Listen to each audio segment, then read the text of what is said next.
everybody. This is Richard Harris. He is the author of the new up-and-coming book, The Seller's Journey. Is it out yet? It's coming out Thursday. Drops around 2. If you're really eager, I've got some reviews up, so it's actually on Amazon at the moment if you want to go get it. But Thursday's the official launch date. Awesome. All right, our title topic is The Seller's Journey. So certainly will be some fantastic here. And just want to make sure that's right, thesellersjourney.co. Yeah, that'll work for now. I think there's a free chapter there, but people can find it on Amazon too. Right. They want the whole thing. I think I'm giving away 2 chapters on negotiation with procurement and discounting and how not to discount. So perfect. All right. So we're sponsored today by Spotlight.ai, who's a value selling sponsor of Sales Community. Certainly something that's probably a timeless value in the whole selling process. And their platform has a really cool way to also now tie into the different steps of Medic and MedPick. So definitely good to check them out. For those that are members of Sales Community, thanks. For those that are not, Tucker will put up a free link for you all. So feel free to join. Lots of great content there. So getting into it here. So Richard lives in Northern California near Walnut Creek at Moraga. Sounds like a great spot. He's got a wonderful wife, Kathy, 2 sons, Riley and Bodie, 2 Cavapoos, Lola and Luna.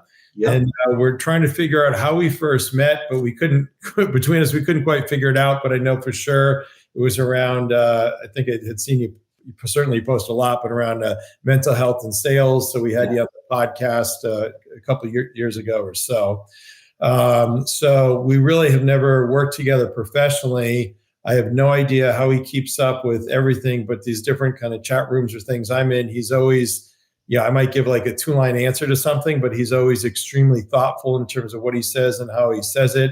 Definitely a thoughtful expert on all things sales and training and around go-to-market strategy as well. He's got some great clients like Zoom, Salesforce, Gainsight, and a whole host of startups. He's an advisor and consultant to lots of growing companies. I'm amazed on his LinkedIn. You can book appointments with him.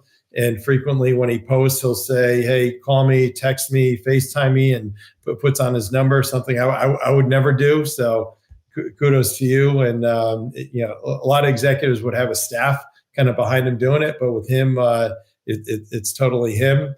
Also impressive. He had, it's probably low now, but 57,000 followers. So certainly you are very well regarded. And I've not had the opportunity to go. But Surf and Sales, he has a cool trip. And Tucker, I think we have that link there. So if you want to give a little plug for that, Richard, maybe? Sure. No, thank you so much. This is the longest and nicest intro ever. I appreciate it. And I hate talking about myself. Surf and Sales is an event we host in November in Costa Rica. We do 2 of them, and we take about 15 or 16 people.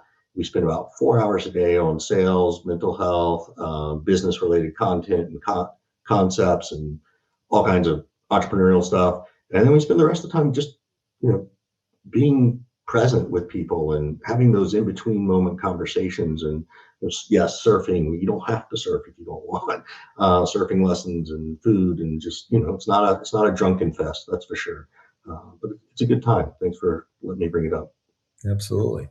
So I think surfing is probably the only sport I can't do. I opened up the office for EMC in Australia. I'm dating myself. I think it was 87 or so. For the life of me, I could not get on. These guys are like, what's wrong with you? Like, I don't know. And over the years, I've tried a couple times, and I can do a lot of other things. I'm just not wired that way. Do you actually surf? I do. And I didn't start surfing until I was about 49. And I did it because I wanted to teach my kids that you're never too old to learn something. And I fell in love with it. And that's actually, we were down in Costa Rica, and my buddy Scott Leese and I put it together. And he's like, how come nobody has a sales conference here? Yeah. I'm like, I don't know, let's do it. And that's how it started. Like, that was the basics of it. So, and it's been, since 2018 when we've done it. We actually snuck one in February of 2020, right before COVID hit. So we've not missed a calendar year. There you go. Awesome. Well, it's certainly a great time and fantastic professional networking experience, I'm sure. So, jumping into the questions, speaking of dating you, so you are older than me, but you're University of Arizona in 91. And I think your first job out of school is actually at the Gap. Yeah. Well, actually, my first job in high school was at the Gap, and I fell in love with it. And I was like, oh, I can get out of college and go work at the Gap in jeans and t-shirts. I was very anti coat and tie from the get go as a kid, and I hated it. So it was the right natural fit for me. And then maybe quickly go through your impressive career from there. Yeah. Moved from there to selling into old school newspaper classified ads. Then moved in to tech and sold educational software. If anybody ever did Reader Rabbit or Where in the World is Carmen Sandiego, I was running the team that sold that into your schools. Then got into computer security, got into the SaaS world, got into all the technology stuff, working for a great API company about 12 years ago. They were actually getting bought and by Intel, and I didn't make the spreadsheet, which was fine. And they hugged me out the door, and people started asking me for my advice. And I was like, oh, people want my opinion. And so that's how I sort of fell into this sales training role. So that's the quick version. Oh, fantastic. What was your first consulting gig? My very first consulting gig was down in Austin, and I was literally using a Yahoo email address, like it was crazy. And they asked me to come down there every week, and I said, sure. I was trying to find a real job, and they just said, please don't look for a job while you're here. And they were paying me enough that I didn't need to do that. And on the first week flying back, I sit down on the plane next to this guy, and literally blue suede shoes, jeans, and a blazer. Got to be a startup guy. We start talking, and it's Nick Mehta from Gainsight. This is when Gainsight had 15 employees. I'm not kidding. And we started chatting, and we just had this great conversation, and we got shushed by the flight attendant twice. We were not drinking. We were just having a good time. And the next thing you know, I had a second client. So my consulting business happened very in a weird way, that I had two people paying me for 30 days of business each. And I was making what I would make in 6 months in 60 days. And I'm like, oh man. So it's and I've never looked back. It's been amazing. Awesome. So maybe tell us more about your Harris Consulting Group. Yeah. So we offer go-to-market strategies for early stage and mid-sized stage startups in most cases, in addition to sales training, where we teach reps how to earn the right to ask questions, which questions to ask, and when. And that sales training can be everything from prospecting and email to cold calling, into sales and discovery and qualification and negotiation and discounting and how not to discount, and all those things, all the way through to customer success and upselling. So we really do have this, full funnel sales training approach. Wow. There's certainly a lot right. There's a lot wrong. What are the kind of most common, maybe one or two things that you see sales reps not doing or could do better? Well, first thing is I'll say it's not the sales rep's fault. Most of the time it's management's fault because they don't know how to train, coach, and stick to it. So Totally. what I feel like a lot of reps don't do is we're really good at asking some basic questions. We don't dive deep enough. And believe me, I have my moments too. Like I'm good at it, but there's always a moment where I'm like, oh, I forgot to ask this question. Where we drive to economic impact. It's one thing to know that this is the pain they're having. The real question is, well, how much pain is there, right? Is it a headache or a migraine? And the only way you can do that is asking additional questions that drive you to numbers and dollars, that talk to you about not just what it takes and how much it's costing you and the hard costs of salaries and lost time. It's also, well, if you got half that time back, what would you do with it with your company? How much is another deal worth? How much is, I'm working with this medical group right now. How much faster could you get a drug out to market, in like 6 months? And I'm like, okay, well, what's a new drug worth to you? So like getting into that kind of deep economic impact that really provides where the value is. That's the first thing. The second thing I think that everybody makes is that too many people talk about what they do and not the pain they solve. Nobody cares what you do. Nobody cares I'm a go-to market or sales strategist. They do pay attention when I say I teach reps how to earn the right to ask questions, which questions to ask and when. There's not a C-level revenue person, anybody who knows a sales team who doesn't know exactly what that means. Right. And so, the value prop is the pain you solve, not what you do. Well, and all that value selling side right up the alley of Spotlight.ai. They help, a lot of these companies have these, value engineers and these big teams, but they really do a great job of automating it. But I'll usually say over the years, if you're in the elevator with the CFO and you got 20 seconds or 30 seconds, if they're a customer or you're trying to get an order, what are you going to say? Right. It's not all the gobbledygook. It's the pain, but pain specifically tied into how you're going to help generate more revenue in the case of your drug situation, or save money, or get a competitive advantage, or maybe for security, help keep them out of jail, or Yeah, I don't go down the path of make you more effective and efficient. I'd probably go down the path of jail. So what do you do to make sure you stay out of jail? Like I would easily go into something that freaks them out. Yeah. Rather than talk about what I do, right? And very specifically, I don't necessarily believe in an elevator pitch, because I would just simply say, how do you handle this problem? I'm curious.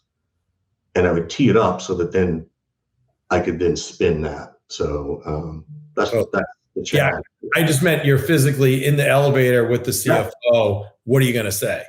I'm going to say, how do you handle this challenge? Exactly. Because you're not going to care what I am or what I do or why I'm there. Yep. There you go. All right. So to the book, Seller's Journey. Yes.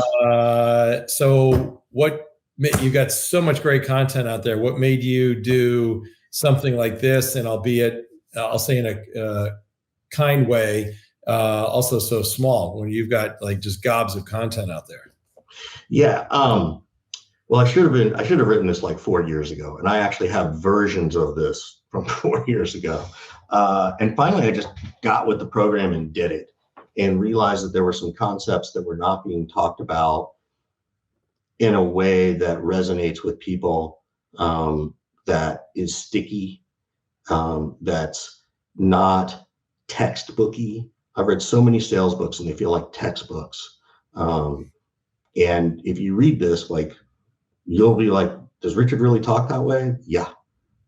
There's some F-bombs in there, and there's like, BS stuff called out. And it's like, it's meant to be a conversational book about sales so that you can learn how to have a conversation, in addition to all the tactics that's there. So that was a part of it.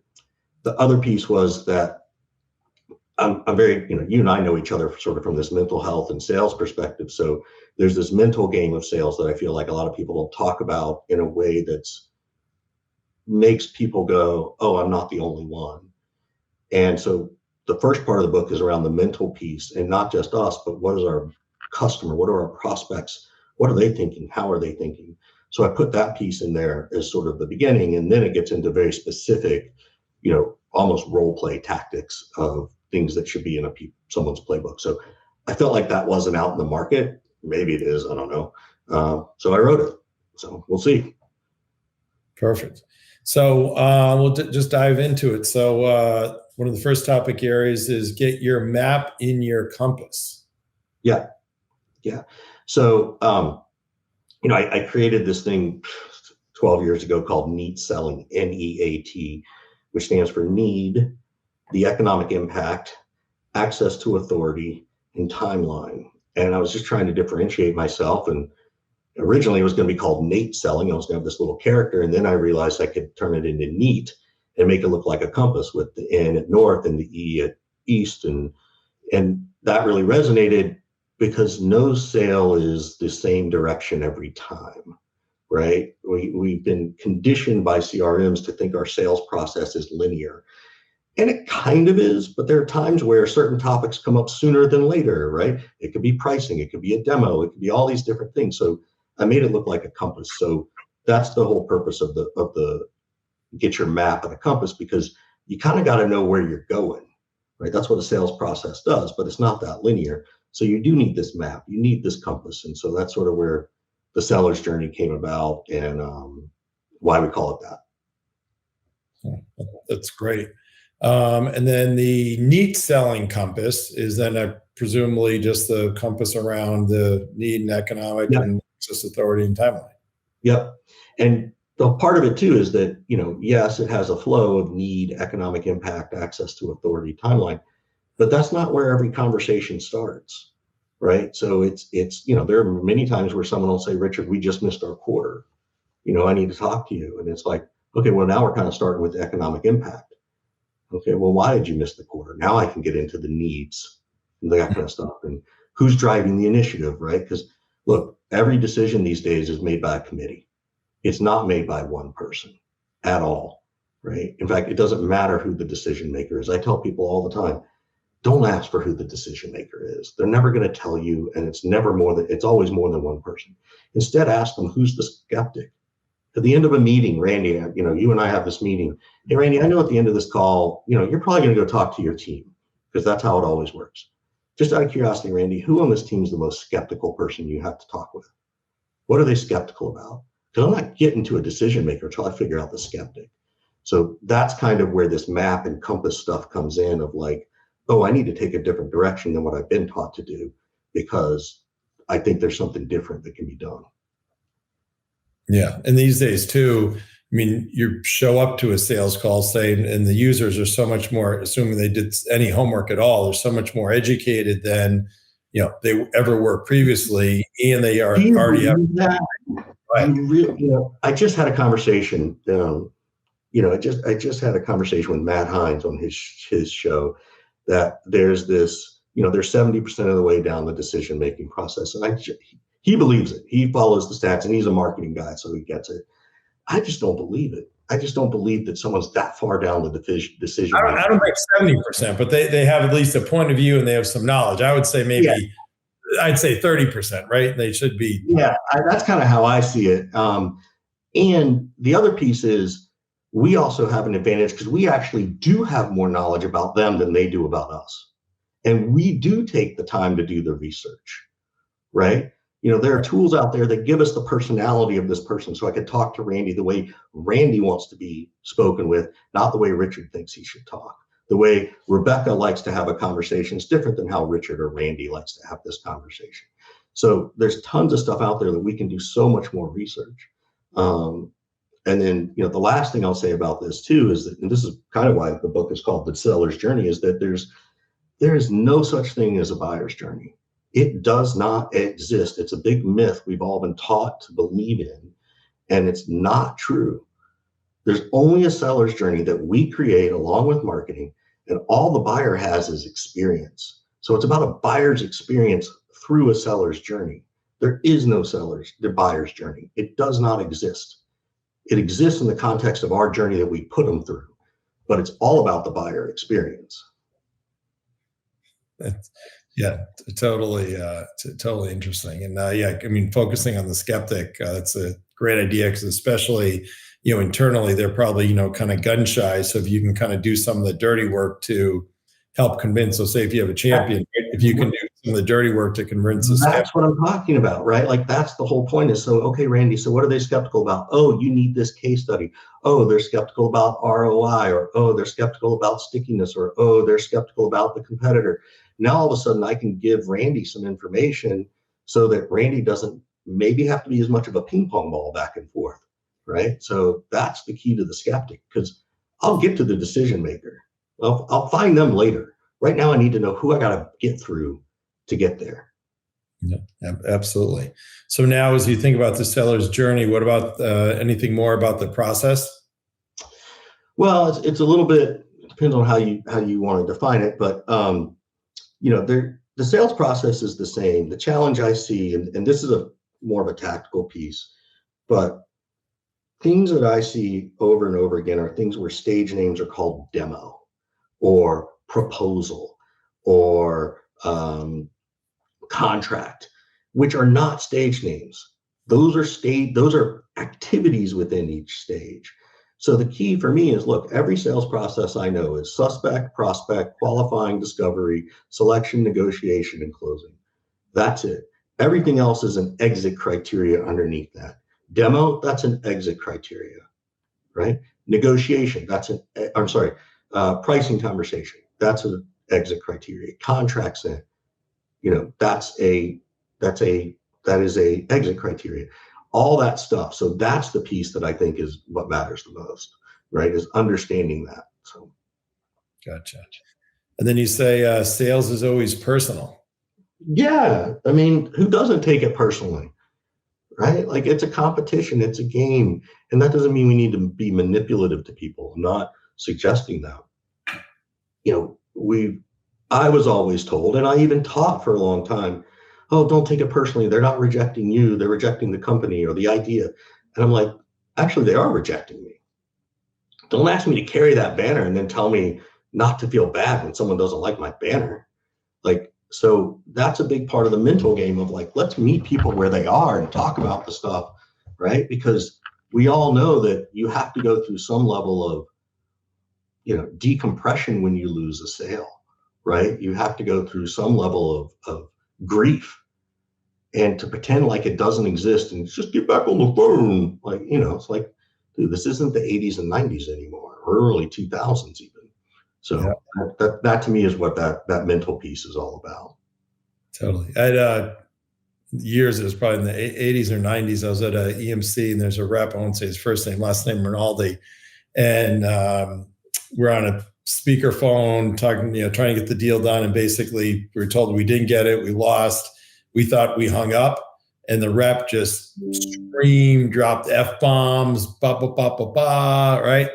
And then we had no idea, right? So we leave the room, whatever. And then the customer prospect thing calls me, like, I can't believe that. I'm like, well, it's just passionate. He cares. And he's took it personally. Yeah. Like he's yelling at me. I'm like, no, you kidding me? Like, that's what we want. Yeah. Yeah. I give that guy a bonus anyway. Totally hear you. What about respecting contracts? Yeah, so that's just sort of how I encourage people to start conversations, right? Where this is where you earn the right to ask questions, right? How do you start a meeting? And there's different kinds of respect contracts, right? It's not just about sending the agenda, which is part of it, but there's digital respect contracts of the calendar invite. There's a digital respect contract of the email you send before a meeting, or even after a meeting as part of the respect contract. There are, how do you do it verbally? So it's really, how do I introduce it? There's a respect contract for a demo call. How do I walk into a demo call, with people I've already spoken with, and make sure that this doesn't just turn into some massive, death by 1,000 mouse clicks, right? How to do it with negotiation or any of these things. So it's really just like, and I'm a big fan of this, and people, I'd be curious, by the way, people who are in the audience, if you want to ask questions, like, oh, sorry, I forgot. Yeah. Please. Sorry. Do, I hate talking about behind the scenes to pull them up. So definitely have any comments. Yeah. Definitely ask any questions. Sorry, I get totally sucked in here. Sorry. That's all right. And so it's just a way to like respect yourself as much as it is your prospecting customer. It's a way for you to be able to say at the end of any deal, even if you lose it, that I've done all I can do. It sets you up for what do you do when you get ghosted, right? There's this part, in any respect contract that's going to say, look, if it doesn't fit, just say so. Likewise, I'll tell you if I can't help. And by the way, I'll even tell you who to talk to, right? Like that's respect contract. So that if someone ghosts you, you could say, hey, by the way, I haven't heard from you in a while. Normally when I go this long, Randy, kind of means people have lost interest. We both agreed, we let each other know. Is that what's happened here? Like, should I just, move on? And so it gives you this ability to do things like that. It gives you the ability to ask the questions. There's a transition statement in a respect contract that's super critical of like, I get inbounds all the time. I want this, I want this, I want this. And I'll run through a respect contract and I'll say, so what made you want to take the call today aside from what you'd already told me? What's happening at the organization that's prompting this conversation in the first place? What's the experience you're having so that I understand how to have this conversation? So those are all the different elements without going into deep dive stuff. Gotcha. I mean, I for sport, I don't know what you're like, but once in a while, if it's a, cold call, I just pick it up just to see. And 99% of the time, they don't know who I am. They don't know anything. If they're trying to sell whatever, whatever. Do you know anything about me? Have you looked me up? No. I'm like, okay, well, let me give you 2 bits of advice that, will help you. How old are you? 24. I'm like, okay, great. So you got another, whatever, 30, 40 years. So you might want to do some homework next time. Yeah. Right. Like, no, that's it. Just do that. Leave it at that. But Yep. talking about the respect contracts, you brought up lots of hot buttons. I'll try to touch on a few of them, but agendas for sales calls, you rarely see that. A lot of these things used to be staples, 20 years ago, and especially if they're multi-pronged, sales calls where you're going to have different people on the customer side. You might have the sales rep, you might have an executive, but not having the agenda just obviously it's not respectful, right? It's not professional, and you lose control of what you have set up for a sales call, right? Yeah. The whole, one of the biggest things people ask me for is helping our reps stay in control of the conversation. And I'll say the first conversation or the entire conversation, because it can be separate and it's often everything. And I'm like, well, that's why we sort of start at the beginning with this concept of a respect contract. And these are the elements of it. And how do you do it? And how do you send it? Like, people love, I ask everybody all the time, like, how many of you put an agenda in the calendar invite? And they're like, me. And I'm like, great. Just out of curiosity, how many of you actually read an agenda before it pops up 5 minutes before the meeting? Like, do you even read it when it first comes in? Some do, some don't. I never do. Like, I'm too ADHD. And so I'm like, well, let's send it as an email too. Hey, I'm looking forward to talking to you next Tuesday. Here's our proposed agenda. It's introductions, it's understand the challenges, it's answer your questions about us, and it's determine next steps, right? What makes you want to take this call today? So that's my email that goes out. I get like a 95% plus open rate on it. I get like a 28% response rate, but that's okay. I don't care. Yeah. I just want to know that I did my job the right way. Right? Yeah. I need to be able to go to bed going, I didn't let that slip through the cracks, right? And it kind of goes back to that experience of like, it's about the buyer's experience. If, as you said, Randy, nobody's doing it and I am, well, doesn't that make me, stand out just a smidge more than the other person? Right? So it starts there. So that's where it really begins. Another thing is at the end, they never, like I always say, okay, leave 5 minutes to recap or next steps. Everybody always ends it. Okay, we'll follow up to get the next meeting. Oh my God. Guess what? It takes you 2 weeks till you can get it set, and then the meeting's going to be another 2-3 weeks. So instead of being a week out, then it's a month out, right? Yeah. So I'll give some advice on this one, right? So one, yes, I agree with you. In your respect contract, you talk about time, you talk about calling a timeout with 5 minutes left. Yes, I actually set an alarm on my phone for give me that 5 minutes, right? Because to your point, it's the doorknob. Oh yeah, we'll email next week. Here's the best way to close every meeting. Hey, Randy, I know you're going to go talk to your team and you're going to get some feedback and do some more due diligence. Is it okay if we put some time on the calendar next week or the week after? Because you know what? It's a whole lot easier to reschedule something than it is to schedule something. And look, if you decide you don't want to have this meeting, just cancel it. But how do you feel about just putting it on the calendar? Yep. Now, all of a sudden, you've prevented that problem that you discussed. And you'd be surprised how many people are like, yeah, that's actually a good idea. Yeah. There are people who will say no. About 30% when I say it, say, no, I need to get back to you. I'm like, okay, but at least I asked. Totally. Right? And at least it's on the calendar. Right? Yeah. And literally 70% of the people say, yeah, let's go ahead and do it because they agree. It's so hard to reschedule. It's so hard to schedule something. It's easier to reschedule. So. And then another pet peeve I have is people that just do you got to show up on a Zoom and then they have declined like sometime recently. Yeah. And I'll say, I just want to make sure what happened. Oh, I declined it. Like, what, you didn't want to send me a note to give me a heads up, or like, when did you figure that out? You only just, I appreciate things do come up more times than not. Right. It's just like, you got to be kidding me. Yeah. And the cool thing is if you do this and they say yes to the meeting, you get to get that meeting out in addition to any email you send of summary of notes. But now all of a sudden they've got 2 or 3 things in their inbox right away that reminds them that this meeting is going to happen, not 2 weeks from now when they're like, who the heck is that person? Absolutely. All right. We got from Bhupinder, nice comment. Great advice. This is so important and makes the conversation active, even though next conversation could be a week later. Thanks, Bhupinder. So just as a reminder, others want to comment or ask questions. You got a great expert here on the line.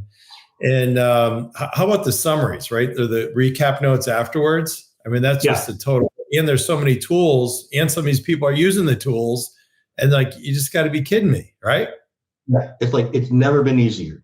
My problem is that I'm such a control freak in how I want that email summary to go that none of the tools write the summary the way I want in an email format that I want.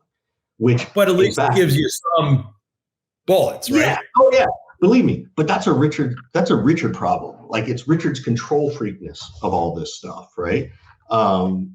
But yeah, there's no reason if you've never done it that you shouldn't be doing it now. Even if, and believe me, all the summary tools, at least the ones I've seen, they're all good. And they're not like, oh, that's good enough. They're good.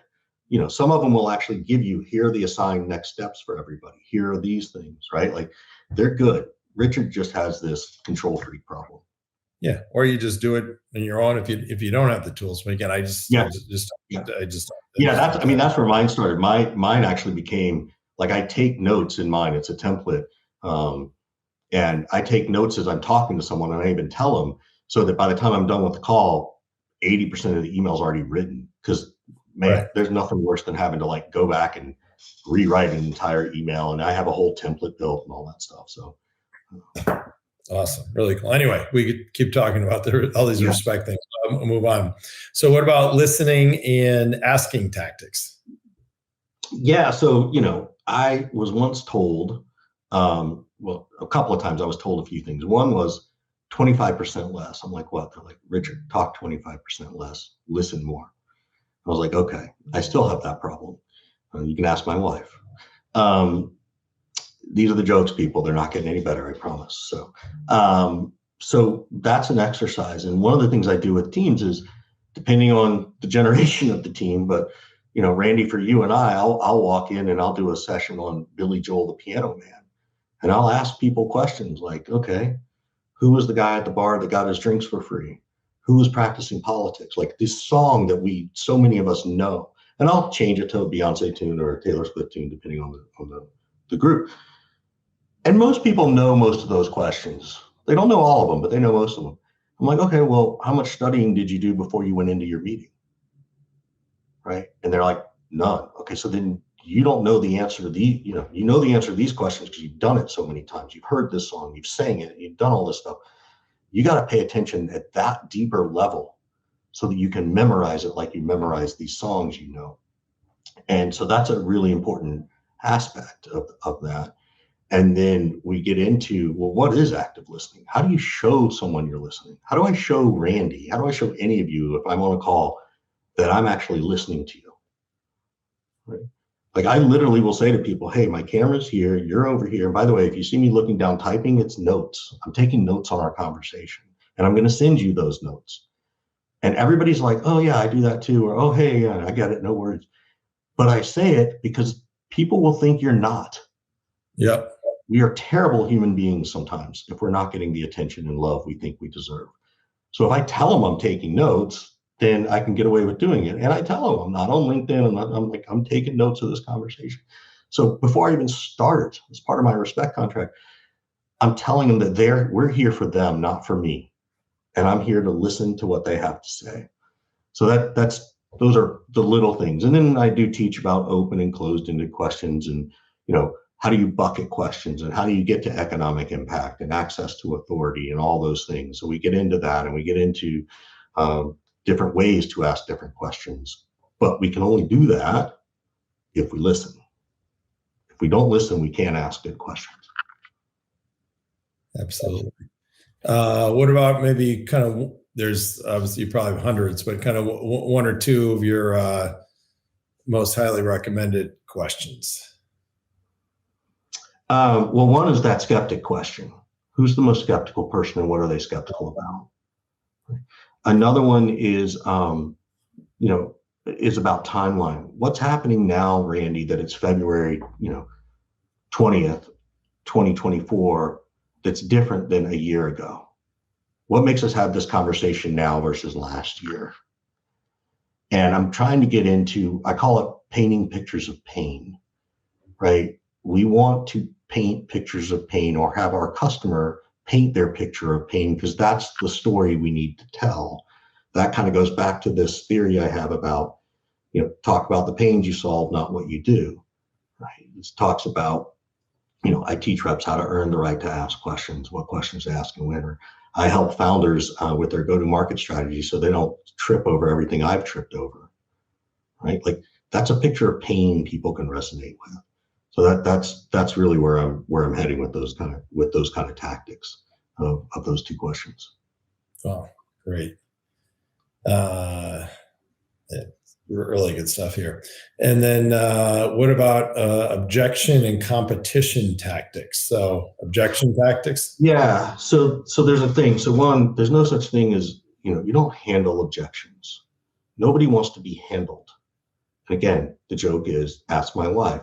She does not want to be handled. I still forget that sometimes. That being said, I need to marinate in the objection. Oh, it's too expensive. Well, what do you mean by that? What were you expecting?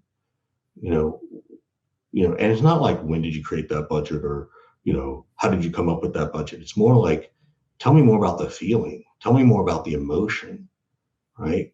What makes it feel expensive for you? How does it compare to what you've seen in the marketplace? Right? I need to spend time there. I need to marinate in these objections. That's one around pricing. The same thing with competitors. We often hear people will say, well, can you do this like this competitor? And the salespeople will be like, oh my God, they want that feature. And we run back to the product marketing team, and we're like, oh my God, we could just get this one thing done. We could close the deal, blah, blah, blah. When all you really need to ask is, hey, we can't do that. How important is that particular feature to you even making this decision? But we're all taught to handle the objection. Oh, well, here's our workaround. Well, they didn't ask you if you had a workaround. I don't want to talk about some complicated workaround. Workarounds are not good things to talk about unless you have to. And you don't know if you have to unless you know how important it is for them to have this particular feature. So those are things that I talk about with competition. And I've got stuff about, well, how do you compare against I can go into a ton of stories, but I want to be respectful to time. So. Wow, so great. I was going to ask earlier, we're talking about demos or evaluations. Yeah. I still see, which is mind-boggling, right? They'll kind of go through it, and then I'll get called, hey, I need help here. And once they do a poor job of articulating to me where they're at, okay, so basically saying you did a demo, there's no expectation, there's no criteria. If it does A, B, and C, then they're going to buy it or not, or what the next steps are. Yeah. And then for some ridiculous reason, you extended it, which is a big deal for your company, I guess, but you did it without getting anything in return. Do you see that a lot? Do you see sloppiness on demos? Yeah. So first thing I'll say about demos. Demos are demos. They're not product training. Stop doing product training. Stop doing death by 1,000 mouse clicks. When you test drive a car, you do not try to figure out how the satellite radio works. When you test drive a car, you are not trying to connect your Bluetooth. That's not what you're doing in a test drive. Right? This goes back to that respect contract of a demo. Right. It's kind of being able to say, hey, Randy, before we jump into this demo, just out of curiosity, I think you want to see these 3 things. What else do you want to see? Because I don't need to give you death by 1,000 mouse clicks. Right? Okay, now I've confirmed what we're going to talk about. By the way, Randy, at the end of this demo, let's assume it goes really, really well, Randy.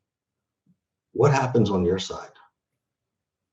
Because I don't want to get to the end of the demo where we run out of time, like we were talking about earlier. I want to pre-qualify the demo a little bit. Hey, Randy, as there might be other people who would be interested in this demo. If they're not here today, what do you think those people would want to see, though? If your skeptic were here today, what would you think they would want to know about? So now I can start to get this information long before I even jump into the demo. And then it becomes much more interesting. It becomes much more customized for that person. And again, it's a different experience. Nobody's asking these questions.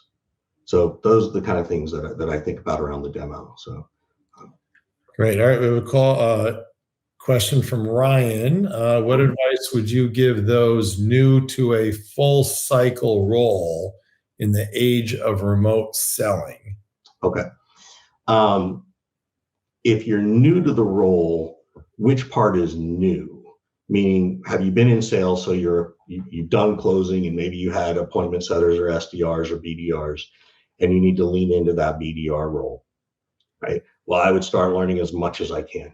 I would educate myself. I would buy a book. I would go and, there are several online portals. I don't know if I'm allowed to mention them, but there are tons of Sure. online. Yeah. So jbarrows.com. John's a good friend of mine. He's got a portal. My training's in there. He's got prospecting training in there. He's got sales training in there. And I would self-educate in a remote world, because you cannot wait for them to train you. Right. That's the first thing.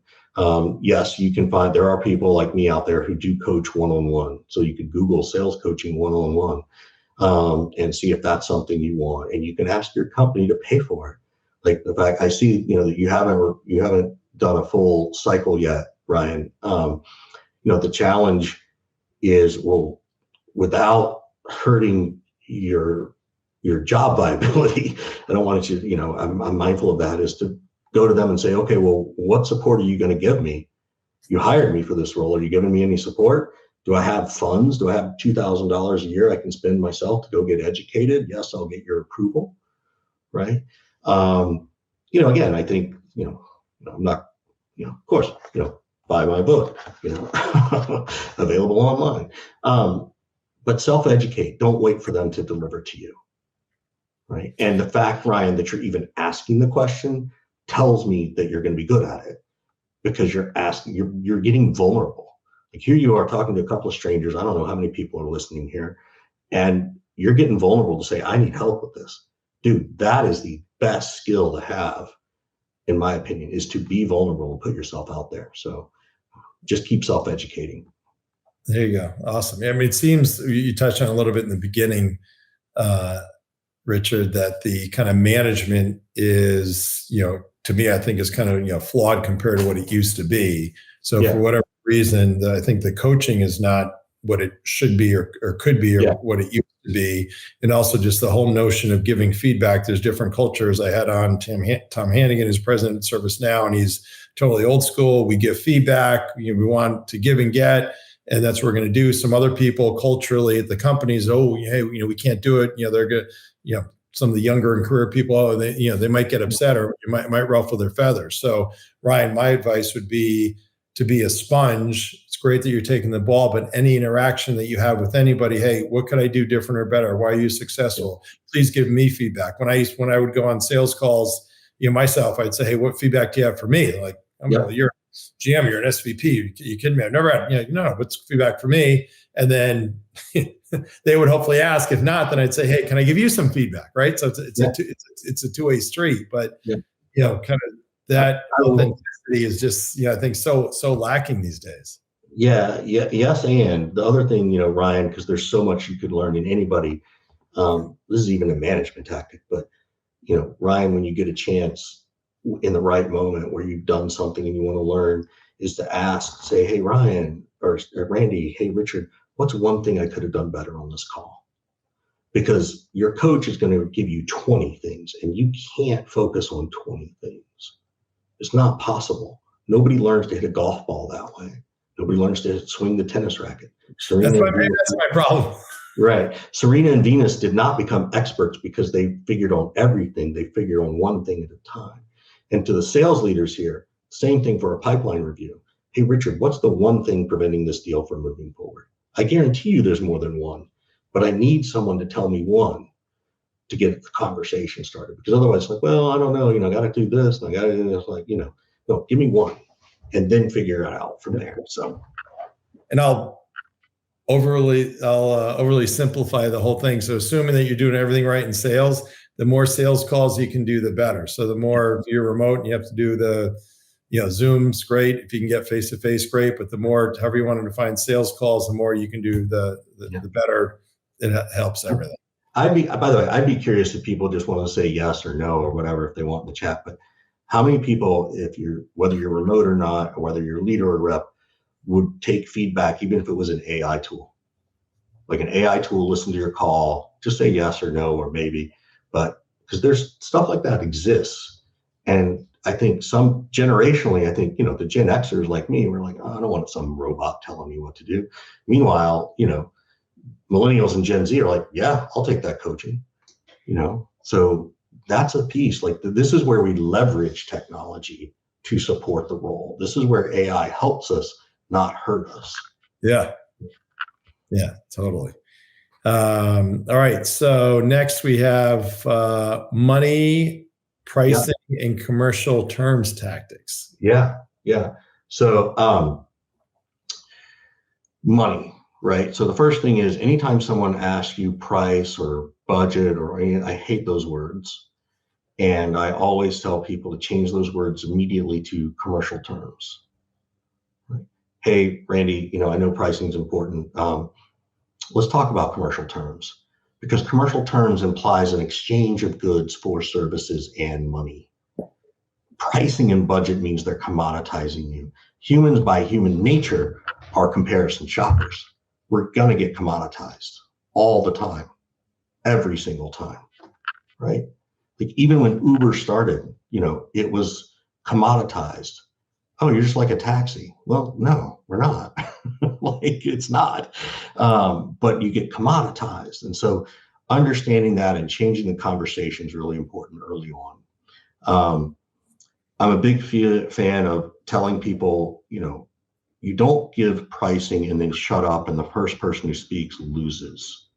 That's not the concept. The concept is to say, Randy, our services are $15,379. How does that feel? Because the word feel has a different meaning. They don't know how to resist that word. Does that fit in your budget? Of course, they're not going to answer that question. They're going to get closed off. If I say, how does that feel? Every price, everything we purchase every day, every moment has an emotional tie to it. How do I feel about it? And it's an impulse, right? Because that's why the impulse stuff of the candy bars and the gum is by the checkout register. It's an impulse. It's a feeling. And I want to know how they feel. I want them to give me the answer of, hey, that feels a little high. Okay, well, now I know where I am. Great. What have you seen in the marketplace? Like, that's my first question. Oh, that feels about right, which they actually say. Okay, I'm in the ballpark. Oh, that feels a little low, which they've actually said. And I'm like, I should have taken the price up, So price, that's a big pricing thing I teach. I'll shut up there and see if you have a question or if you want me to go into something else around it or go into No, that's great. We're getting on here at time. So a couple, maybe go shorter here, but the accountability tactics. Well, that's that email. Like that's the summary thing, right? Is like, if I need to send an email after every sales meeting saying, here are the next steps. Here's what they're going to do. Here's what we discussed. Right. And so it's that post-meeting email that we talked about earlier, because I need to assign accountability to them. And I need to be able to walk away and say, I did my job. I did my job better than everybody else. So that's the primary piece. And then the accountability piece also of that calendar meeting of like, hey, let's put something on the calendar. It's easy to reschedule. Mm-hmm. Now I put a timeline on everything for both of us to be accountable within this time frame. Right. So that's the quick version. Right. And never ending journey is sales. Yeah, it doesn't stop. Like there's, I got 30 other things I could talk about. I got 30,000 things I could still learn, right? It doesn't stop. And we have to be open. We got to be like Ryan and be vulnerable and be willing to say, what did I get right? What did I get wrong? So, that's what its never ending journey means. Yeah, totally. So awesome content there for sure. So now huge topic, mental health issues in sales. Yeah. I was pretty much clueless. And I read what you wrote and we talked and we had a podcast on it. And, now it obviously makes so much sense, but, kind of coming out of things now, are you seeing kind of improvements or still issues? Yeah. Management still really not that engaged? Yeah. So I've done a couple of these with some friends. We've done the state of mental health and sales the last 2 years. I actually have the data for 2023. We just haven't put it out yet because I got all these other projects. But we've interviewed, at minimum 500 every people. And mental health has actually gotten worse in the last 3 years. It kind of got a little better in 2020, right? People forgot it, but now we're back to the same old stuff. I even had a client tell me, hey, look, sometimes stuff happens and it's okay that he said it, but he's like, Richard, it was a little frustrating that, you had to cancel about 30 or 45 minutes. He's like, I know you have family and you got to go pick up your kids. It just frustrated me. And I was like, you don't have kids, do you? He's like, no. I'm like, okay. I said, I took the feedback. I said, you're fair. That's totally fair, totally unexpected, won't happen again, But that tells me that the mental health stuff still is bad. And the data suggests too that it's still getting worse. The good news though is that if you're a leader, because we ask questions like, when you were at your peak performance, what was your leader doing to support you? Not what was so bad. And the number one thing was they were being vulnerable. They were sharing the challenges they had. And that doesn't mean, I'm going through marital problems or, a health issue. It could be that, but it doesn't have, it could be like, okay, I had this experience once. How do you think this experience would apply here to what you're trying to do with this client? I lost a deal once. Do you feel like this client who I lost feels similar to that? Or does it feel like this story where I won? That's vulnerability. That's what leadership is, right? Leading from the front. I tell leaders all the time, go record your call, go make some cold calls, record it, send it to the team and tell them to tear you apart. Put yourself out there. Yeah. Right? And be willing to learn. So that's what I mean by vulnerability. That improves the culture of your organization. And when you think about culture, you think about mental health. That's part of it. Like they want to work. Right? I think the remote thing is great economically to some extent. I think it's really hard for someone, who's, again, Ryan, thank you. You miss some culture. You miss that ability to do some team training when you're not in an office, right? It's not an easy answer. I'm not suggesting it's an easy answer. Remote selling is great for parents, particularly single parents, like where they can actually do work and then they can do some stuff at night after the kids are done or whatever. So it's you got to meet people where they're at. And that's the important piece around mental health and sales. Yeah, definitely. Such so important. Such a great topic. So when is the report going to be out? If I put you on the spot? I'm hoping to have it out by April or May. May is Mental Health Awareness Month in general, so that tends to be a good time to put it out. I feel bad because we were supposed to get it out last year, and we just, a little late getting the data, a little late interpreting the data. Now I got to go get it built. Excellent. All right. Well, we will be sure to feature it. Maybe we come up with a tab on our website with it as well. And by the way, the ones from the previous 2 years are still out there. So, State of Mental Health report is State of Mental Health and Sales report. You can Google it and find it. And the changes are still incremental in terms of it's getting worse, but the data is still accurate of what people need. So please, if this is important to you, know that it's a resource and you'll still find value in it. Excellent. Awesome. All right. Well, you've been fantastic. So many nuggets, such great wisdom. Thanks to Spotlight for being our sponsor. Thanks, Tucker, for your help behind the scenes. And the book here, totally vouch for it. Awesome, incredible. sellersjourney.co. And you can also check out Surf and Sands, which is a awesome learning event. Surf and Sales. Surf and Sales. That's right. Surf and Sales in Costa Rica with Richard and others. So, all right. So thanks so much. You've been awesome. Everybody have a great week, and we'll go from there. Sounds good. Thank you so much, Randy. I appreciate it. Thank you, Tucker, and thanks everybody for giving us your time today.